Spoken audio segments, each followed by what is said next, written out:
Good morning. This is the first public hearing for the 2017 Tax Digest to hear public comments. And I will turn this over to our Chief Financial Officer, Mr. Brad Johnson. Thank you.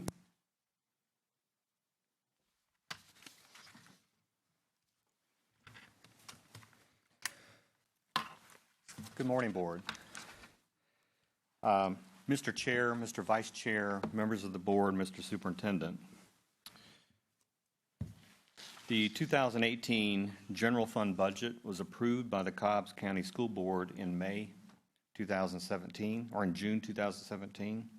Included in this budget was a continuation of the same general fund millage rate as the year before at 18.9 mils. This means that from a millage rate perspective, we did not increase the millage tax rate. The Cobb County School District has a long history of keeping property taxes low. The following are several statistics.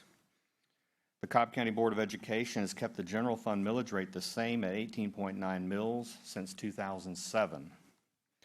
The last change in the general fund millage rate was a millage decrease in 2007 from 19 mils to 18.9 mils.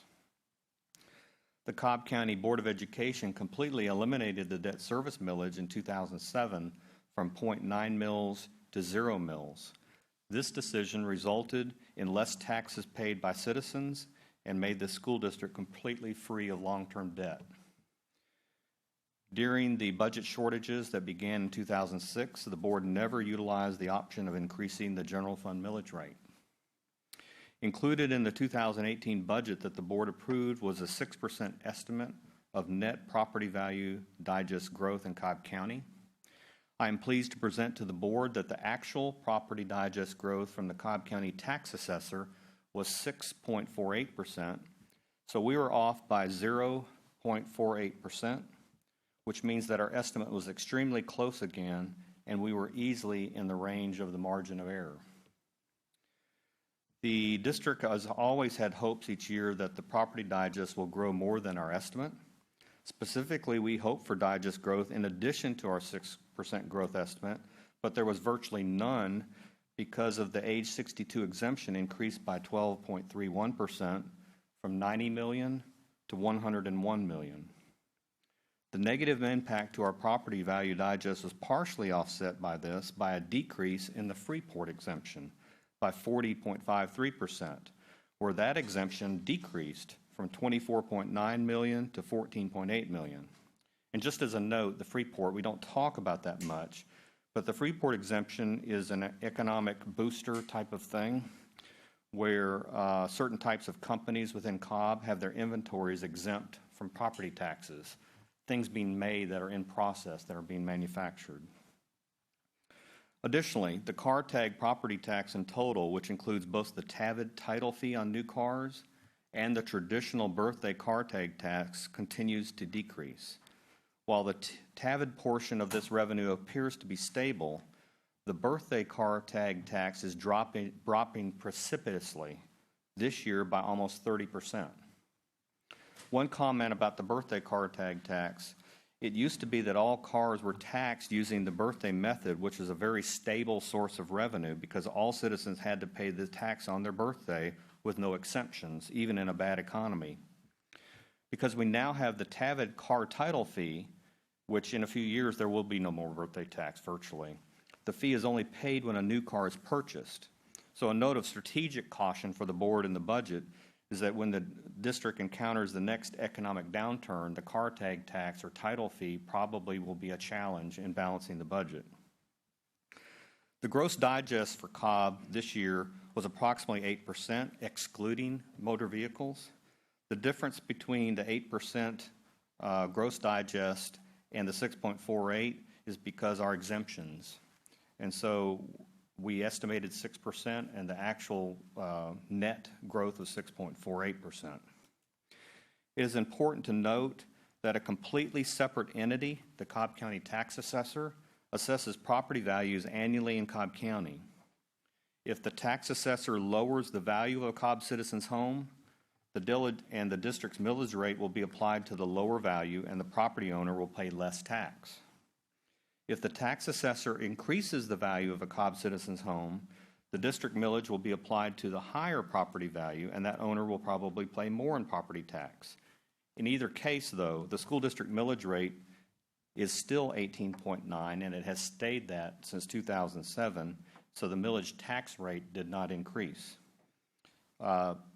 Simply said, if your home is worth more, the fair market value is worth more, you'll probably pay more tax. If it's worth less, you'll probably pay less tax. And you might remember in the economic downturn, when the property values were decreasing, citizens paid much less tax because the value of their homes decreased, and so they paid much less on the same millage rate. Georgia law currently contains a provision which was originally called the Georgia Taxpayers' Bill of Rights, which in essence states that in a year when the property value digest increases, which it did this year, school districts must hold 3 public hearings for citizens' input, because even if the district's millage rate remains the same, the school district will receive additional property tax revenue because of increased property values assessed by the Cobb County tax assessor. Per an extremely detailed Georgia law, the district is scheduled to conduct 3 public hearings on this matter, and our schedule has to comply with their timing requirements and even how the advertisements are worded. The public hearing meeting schedule is as follows. Today we have the current public hearing on the millage. Tonight at 6 p.m. we have a second one. And on July 20th at 1:30 in the boardroom we have our third one. The district is scheduled to establish the general fund millage rate on July 20th at the 7 p.m. board meeting voting session in the boardroom. Mr. Chair, this is my presentation for this meeting, and I am available to answer questions. Thank you, Mr. Johnson. Does anybody have any questions or comments at this time? Mr. Banks. Thank you, Mr. Chairman. Just for the record, what is our loss in revenue is for the 62 and older exemption? Do you have that number, or approximately that number? Yes, I do. Let me make sure I read it.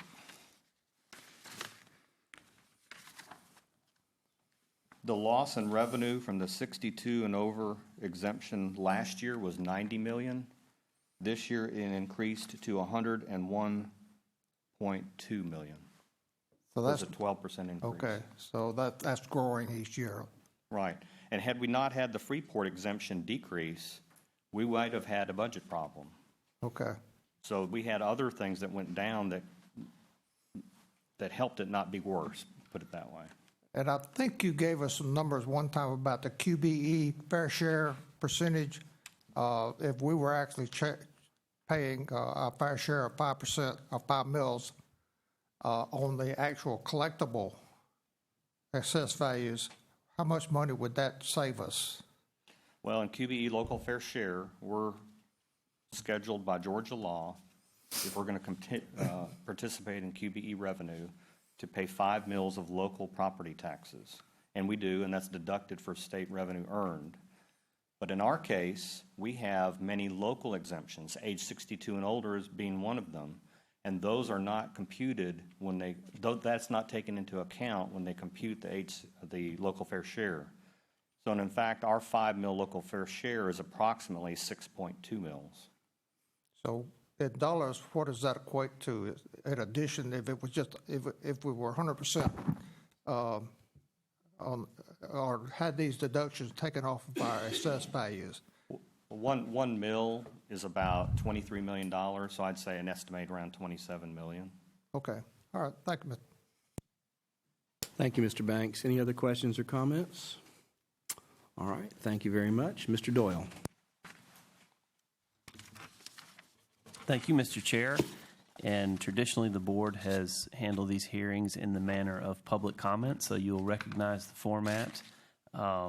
And I understand we can allot 3 minutes for our speaker. We have one speaker, Mr. Chair. Stephen M. George will discuss taxes. And if you could come forward.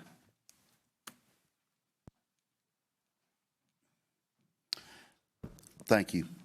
My name is Stephen M. George, Jr. I live in an unincorporated Cobb County, and I'm actually a graduate of the Cobb County School District. I've subsequently went to Kennesaw. I've have an undergraduate. I also have a master's in public administration. I've also previously been the education coordinator for all the children of protective custody and who at that time lived at the emergency residential treatment shelter and Open Gate and Another Chance. First of all, I just would like to say people don't like taxes. I think you guys know that. You guys and lady, y'all already know that. I would also like to point out that my taxes were doubled this year. Maybe a little bit, almost tripled. If the school district was a regulated industry, the feds would be shutting you down right now. Raising taxes 10%, 20%, maybe even 25 or 30%, you know, that's one thing. But raising the taxes, doubling from you know, that doesn't seem fair, balanced. Maybe it's legal, but because it's not fair and balanced, it's not ethical. And that's the standard we should all be striving for. Additionally, if you are going to keep the millage at what it is right now, which all this fuzzy math gets to me, I'm a very educated person, and it's hard for me to keep up with it. The bottom line is if I have to write a bigger check out of my bank account, my taxes have gone up. If that's going to happen, I believe to add a little fairness, a little balance to the situation,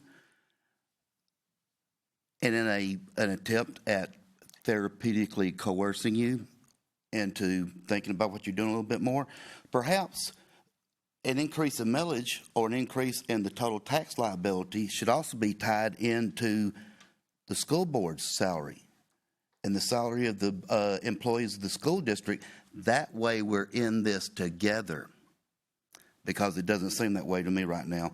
As far as the seniors and the senior exemption, again, we're looking at fuzzy math. You're really not losing any revenue. The revenue was never coming in anyway. Having said that, taxing grandparents and great-grandparents out of their homes is not helping the children. Additionally, I realize there's only a certain amount of things you can do, but 30 seconds. Be aware the General Assembly is not going to do away with the senior exemptions. Thank you. Thank you, sir. Anything else? Any other comments or questions at this point? All right.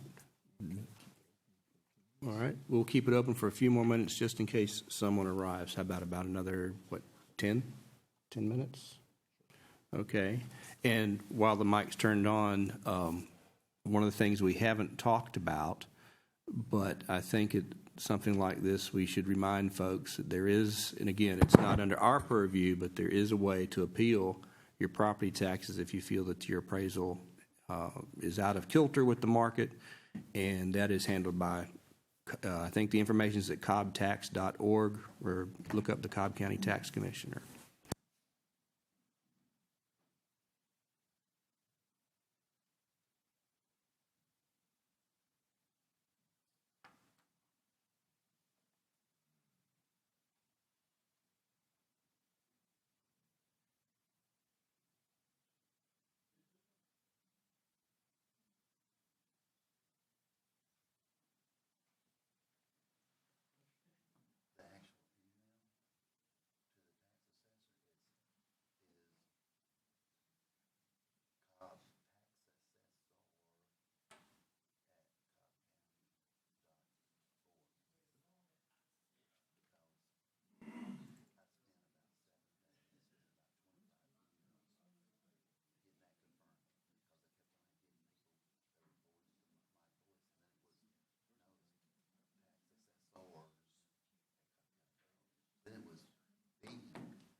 All right, thank you very much. It's 10:22, and we want to thank everybody for joining us. And without objection, this tax hearing is adjourned.